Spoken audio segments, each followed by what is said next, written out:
Hello and welcome to another episode. I am Brian, the Unskilled Commander. This is match 3 of the Third Doctor, Shieldred, Animar, and Gates. Last game we had a really fun, exciting ending to it. We had the Millennium Calendar squeak out a win at the draw step, beating Shieldred at the final second. It was pretty impressive. Check that video out if you haven't seen it because it's a good way to understand. Assuming I was right, it's good to know about the Millennium Calendar because that could help you win a game too. We're going to go ahead and jump into the game. I rolled the dice and Shieldred is going first. Untap, upkeep, draw. We're going to play a swamp for turn and pass. Now, Shieldred's done very well these last two games. Just couldn't get the win because of little things and people kind of ganging up on her because it's Shieldred. To be fair, as I've stated, I'm definitely ramping up all of my decks with card draw, and therefore going against the Shieldred deck does definitely hurt that. Over here, we're going to draw for turn, play a Mirrored Landscape, comes in tapped and pass. But my point to that earlier statement being, that's what most players do. That's what I've learned, that the best decks and the decks that consistently win when you're with friends or online or whatever are the decks that are constantly drawing cards. Ideally drawing cards off of some sort of function of a creature or an enchantment where it's like, this happens, I draw a card, this happens, I draw a card. You get able to do it a couple times per turn. Just casting a spell that draws you 2 cards is okay and can help in a pinch, but you're paying mana and getting rid of a card to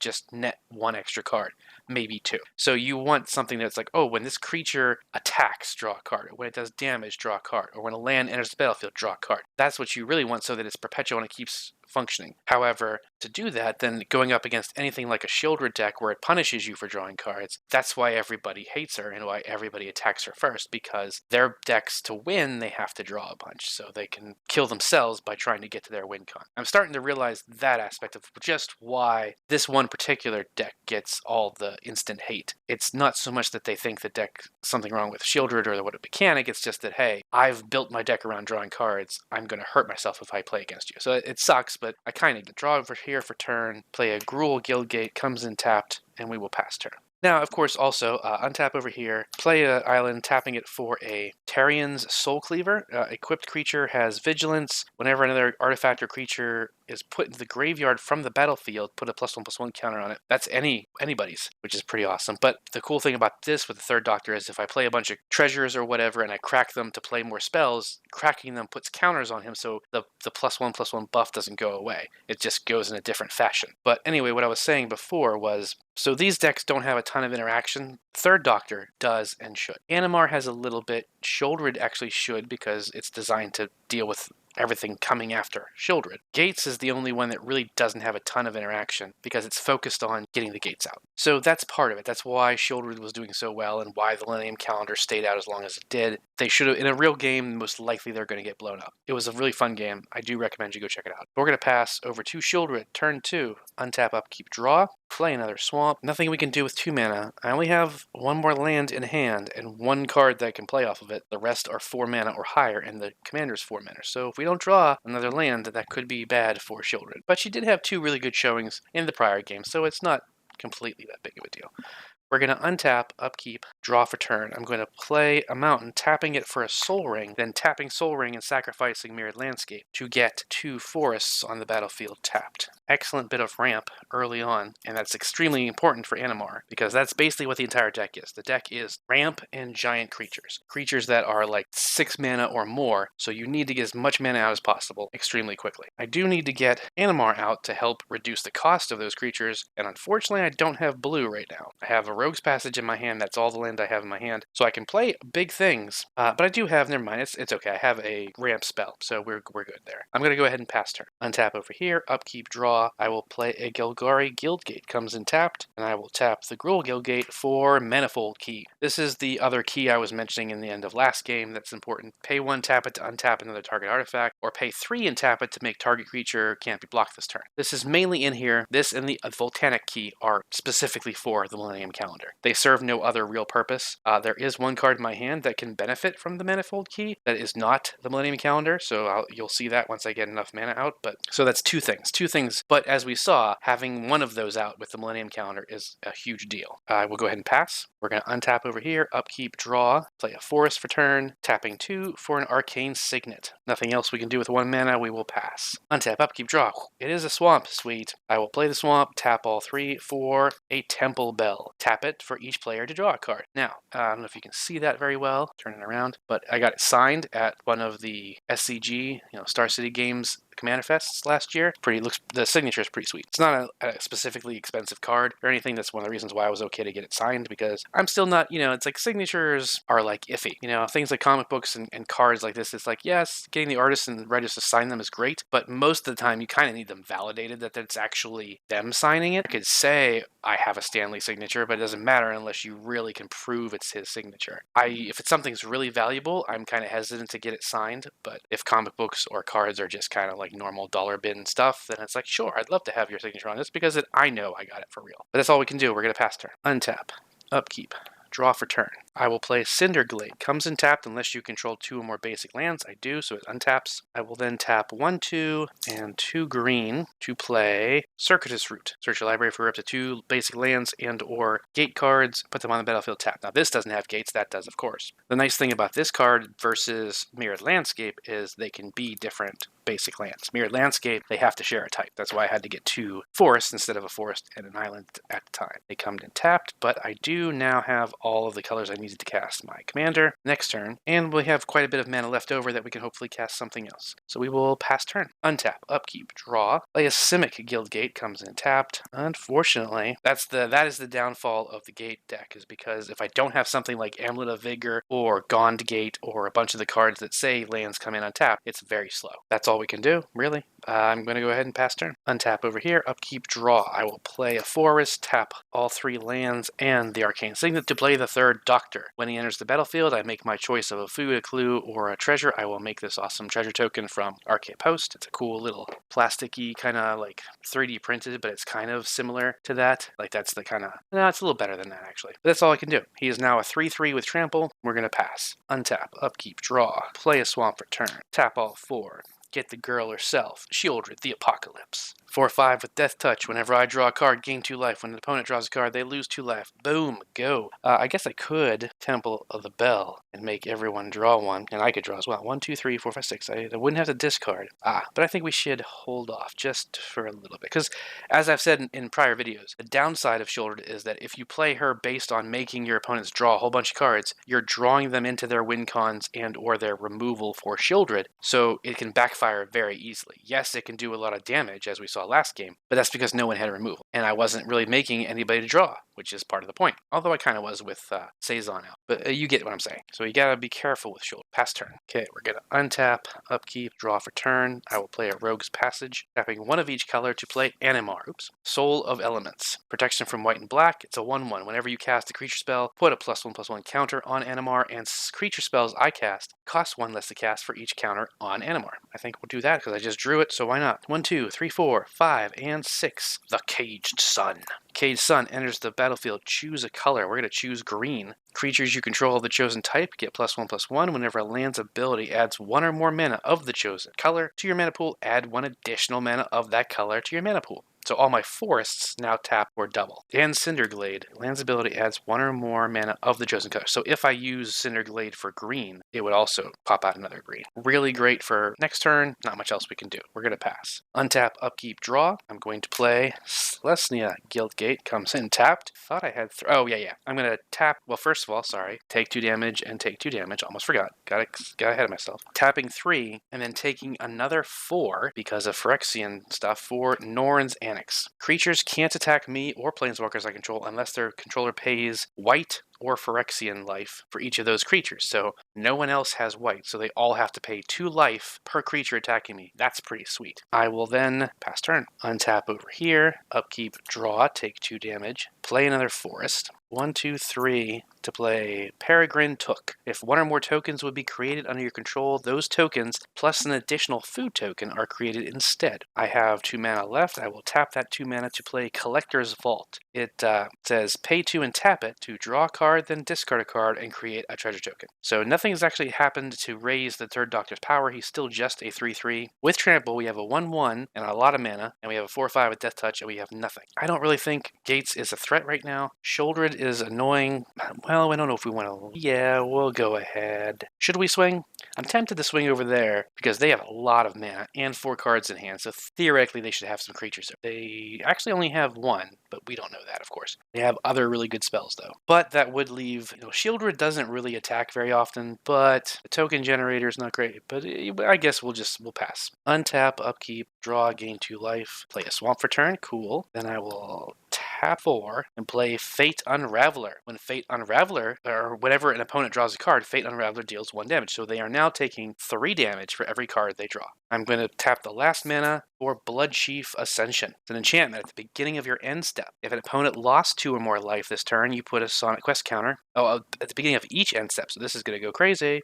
Put a quest counter on Bloodchief Ascension. Whenever a card is put into an opponent's graveyard from anywhere, if Bloodchief Ascension has 3 or more quest counters on it, you may have that player lose 2 life. If you do, you gain 2 life. So hey, guess what? We're going to tap a card and we're going to tap the Temple Belt, everyone's going to draw a card. I'm going to gain 2 life. Everyone else is going to lose 3. We move to our end step, beginning of our end step rather. An opponent, all 3 of them, lost 3 life, so it gets a quest counter. Pass turns. That means it's going to get a quest counter on every single turn, unless someone blows it up, which they should. Untap, upkeep, draw a card, lose 3 life. 1, 2, 3. Green is doubled, so 1, 2, 3, 4, 5, 6, 7, 8. Ghalta, Stampede Tyrant. Whenever Ghalta, Stampede Tyrant enters the battlefield, you may put any number of creature cards from your hand onto the battlefield. I cast a creature, so Animar gets a counter, and creature spells are now 1 less. But then, because of Ghalta, I get to play Myojin of Life's Web. Doesn't trigger Animar, of course. Myojin of Life's Web comes into play with a Divinity counter on it. If you played it from your hand, which I did, it doesn't say cast, it says play. Myojin of Life's Web is indestructible as long as it has the Divinity counter, and you can remove that Divinity counter to put any number of creature cards from your hand into play. Now the problem is I only had those cards, those 2 creatures. That was it. I drew Ghalta and I had Myojin. Let's see, I have 1, 2, 3, 4, 5. 5 mana, but not enough. Did I play a land? Shoot. I don't think I did, right? Because I'm going to play Game Trail, but it enters tap, so it still doesn't help me. So even with that little bit of buff, it doesn't matter. I don't have... Well, I have enough to do this, and I should. We're going to go ahead and blow up It's a Sundering Vite. Destroy target artifact or enchantment. We're going to blow up Bloodchief Ascension, just because we don't need that going crazy. I guess I should probably also... I mean, the sword is a decent target. Norn's Annex is also a good target, especially with my creatures, but they're going to get hit a lot with it, so it's like I could probably take a couple life points to swing a giant 12/12 at them and do damage. It's the return on investment is better, so it's fine. I just don't want Bloodchief Ascension pinging me for damage at everybody's end step or whatever, or my end steps or whatever it does. That's all we can do there, however. We're going to go... Now, technically, Animar does have protection from black, and it is 2/2. You know what? We're going to send it at you. Can't block it, so you're going to take 2 pass turn. Untap all these, upkeep, draw, play Dimir Guildgate, comes in tapped. See, what's funny is it's the Shieldred effect. I do have 2 really good draw spells, or things that draw me cards, but I really don't want to play them because it's just going to kill me faster. So we will tap 1, 2, and 3 to play Ghostly Prison. Creatures can't attack me unless their controller pays 2 mana for each creature.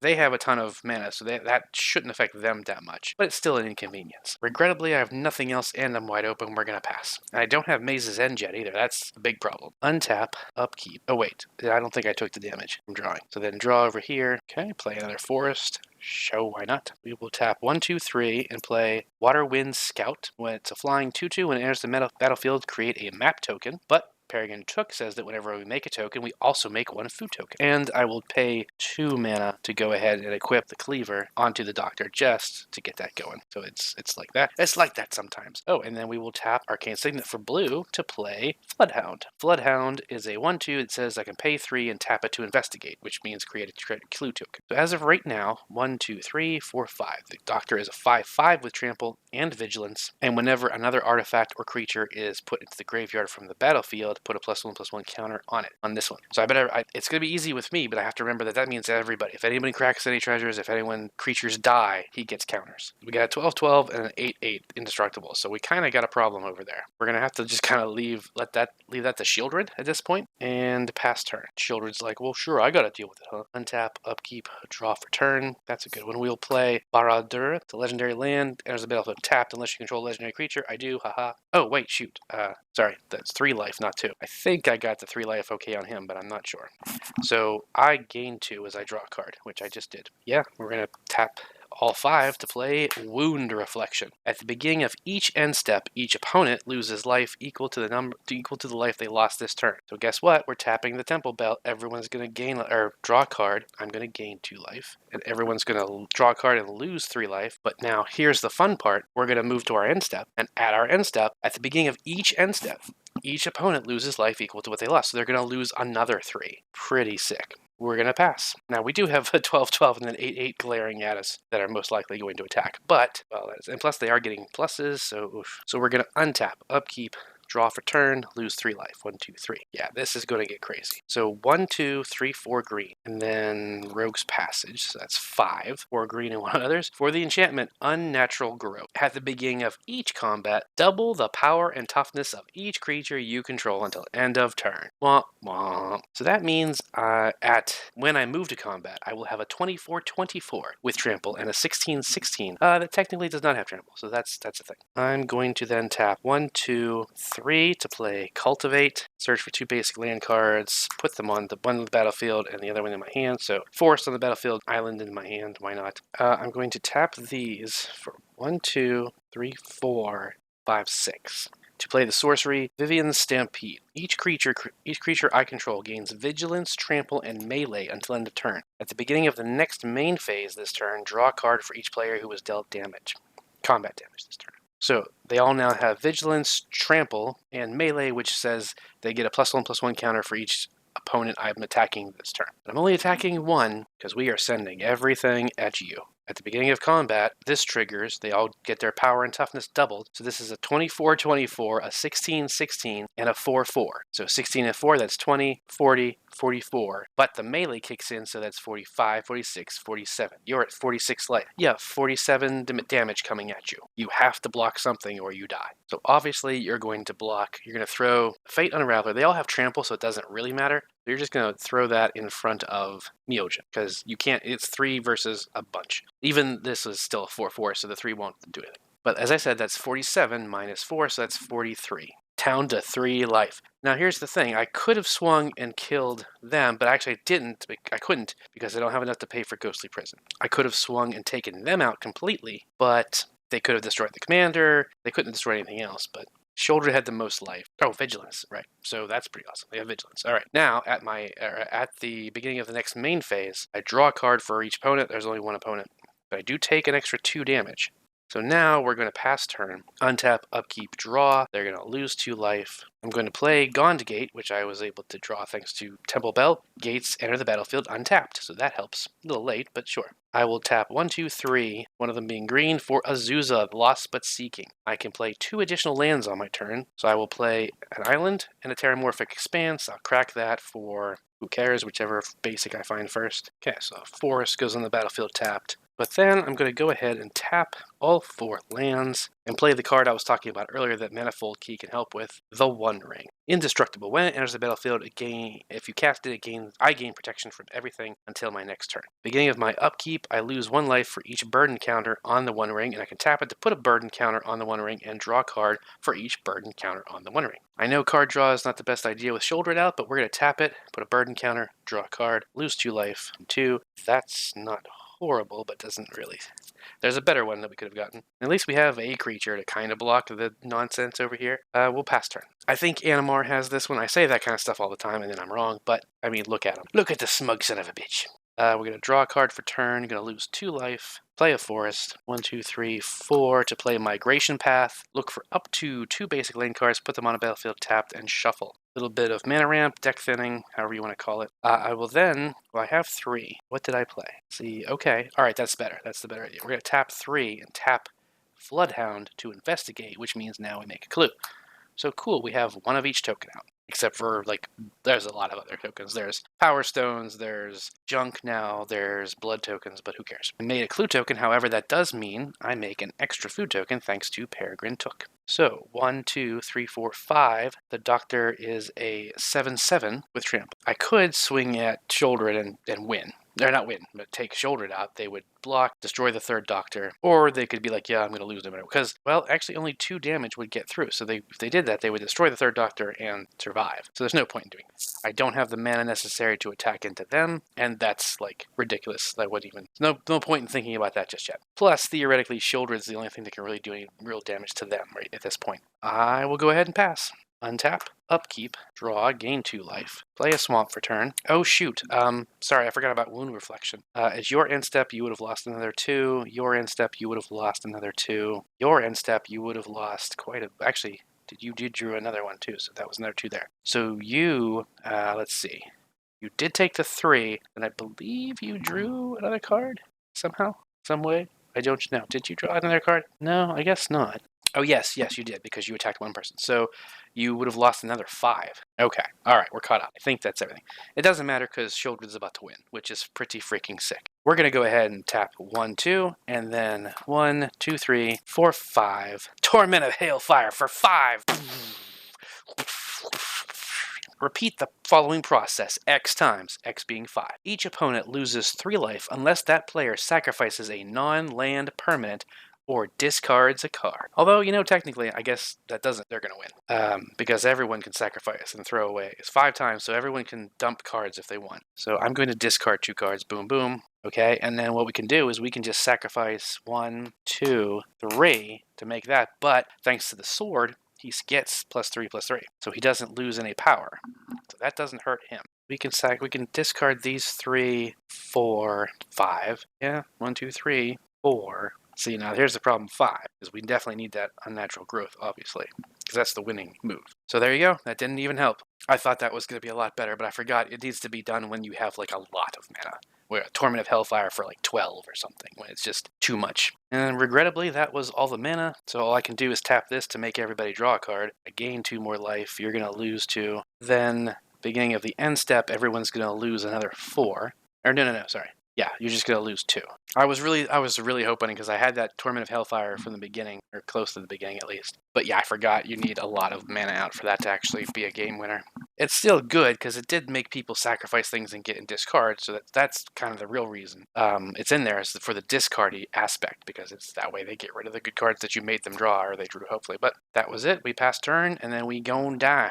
We untap, upkeep, draw for turn, take 2 damage. Now here's the thing, we don't have the doubling anymore. 1, 2, 3, 4, 5, 6, 7, 8, 9. Oh, just enough. 1, 2, 3, 4, 5, 6, 7. Tyrannix Rex. This spell can't be countered, an 8/8 with Trample, Ward 4, and Haste. Toxic 4. Now that should be... And we have 2 left over that we can do then, and we gotta be careful. We have to pay 2 life to swing a creature over there. So let's do the math. Now we're going to move to combat at the beginning of each combat, double power and toughness. We've got a 16/16, a 16/16, a 4/4. Nope, I classed the creature, so that goes up. So that is 3. So that's a 6/6, 16/16, 16/16, 24. We don't need... Well, yeah, Animar is going at you because he has protection from black. So, and that's not enough to kill you. Darn it, that's annoying.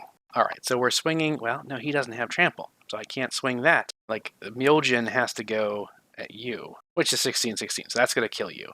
I could pay the 2 right here, take 2 damage, and that's what's going to happen. That's going to go at you, 16 against your 10. I would have to send the Tyrannix Rex at you. That would just kill you, but you would kill the Tyrannix Rex by blocking it with Death Touch. Then that leaves these 2 coming at you, and if it doesn't kill you, it makes you stronger. No, but if it doesn't kill you, I'm at 8 life, you can kill me with the Crackback, so we better be careful here. However, we've got a 24/24. Well, we got 30 damage coming at you. This is 3, 4, 5, 6, 7, 8, 9, 10, 11, 12. I can block 12 of the 30, which is 18. Oh, wow, look at that. Now, I don't believe I'm missing anything. I have no open mana. They can't do anything to, like, pump up. I can't activate this ability to give an extra counter or something for blocking. Yeah, it's a 7/7. We're looking at toughness. What's going to get through the toughness? So 7, 8, 9, 10, 11, 12. And now let's, this thing just gives a +1/+1 when something's sent to the graveyard. Has anyone else lost a creature? That's a big deal. Well, let's read it. Hang on. When another artifact or creature is put into the graveyard from the battlefield, tossing the creature from my hand into the graveyard when I had to discard does not count towards that. They barely had, well, they did have, wait a second, someone did blow up the Fate Unraveler. Son of a bitch. So that means this would go up by 1. That was a while ago, but that was on the field from like turn 2. So that would happen. And it was attached to the Doctor like turn 5. Fate Unraveler came out like shortly after that. So it would have gone on to him. We may have actually missed it when it first had. Well, we did obviously miss it. The point being, it should have had a +1/+1 counter on it for a couple turns before we sacrificed the permanence for Torment of Hellfire. Dang it. That would have been so freaking awesome. I mean, I guess it doesn't matter because they're going to survive with 1 life and no creatures. So I guess it doesn't matter. A little bit of overthinking, but so it's 4, 5, 6, 7, 8, 9, 10, 11, 12, 13. So that 17 damage is actually going to get through. I can stack block and kill Animar just to force you to recast it if you even want to. Everything else is gone. Myosian is still there. This is gone. You are Kaboosh, gone. We then pass turn. You're Kaboosh, gone. Down to the good doctor and Animar, a giant beast. Untap. Upkeep. No upkeep triggers. Draw for turn. I will pay 1, 2, 3, 4, 5, 6 to recast the Doctor. When he comes in, I make another treasure token. I play the Shire for land for turn. It comes in tapped unless I control a legendary creature. I now do. So I have 3, 4 mana. What I'm thinking is I could put the Soul Cleaver onto the Floodhound, sacrifice all my tokens to give it pluses and swing, but I don't think I can hit 8 because I'd have to pay 2 to equip it, right? Then I could pay 2 to sacrifice 1 of the food tokens, gain 3 life, which would be irrelevant, and just give it 1 counter. Like, yeah, I mean, theoretically at best I could give it 2 counters somehow, maybe, and that would make it a 3 damage on 8. It wouldn't work. So we'll tap 3 for City of Death, create a treasure token when it enters, and then on each of the next 5 upkeeps, or draw steps after, it makes another copy of a target token, which would be treasures. Looks like you got it, Animar. I don't think I can do anything. I have no cards in hand. I've got 1 mana. I technically have 3 mana, but that would weaken the Doctor. And there's nothing that I can do with that 3 mana other than gaining 3 life and having 1 floating mana. So we then pass. Animar then untaps, upkeep, draw, plays a forest. Tap 3 forests to play tribute to the World Tree. When a creature enters the battlefield under your control, draw a card if its power is 3 or greater, otherwise put 2 counters on it. Move to the combat step, everything gets double combat, or double power and toughness. We swing a 24/24 trample at you. Kaboosh. You are the done. Woohoo! Animar wins a game. That's pretty sweet. That's how my big stompy is supposed to go. It's supposed to be a little bit faster, get some more mana rocks out there quicker as well. And also, again, the card draw. I need card draw to get more of those giant creatures because the more creatures I play, Animar gets bigger, but also reduces the cost of those creatures, so I was able to get them out faster. Because like this amount of mana is fine if I have 3 or 4 counters on Animar, because then if I draw cards, like it's like creatures like Galta are still only going to be like 4 mana because 4 of it's taken up by Animar. So it works really well. But yeah, that's awesome. I'm happy with that. I'm happy you got to see that win. So let's see. Everybody won except for Shieldred, and Shieldred had a really good showing in pretty much every single game. It's just that unfortunately it does get attacked first because people want to draw cards, and that stops you from drawing cards. And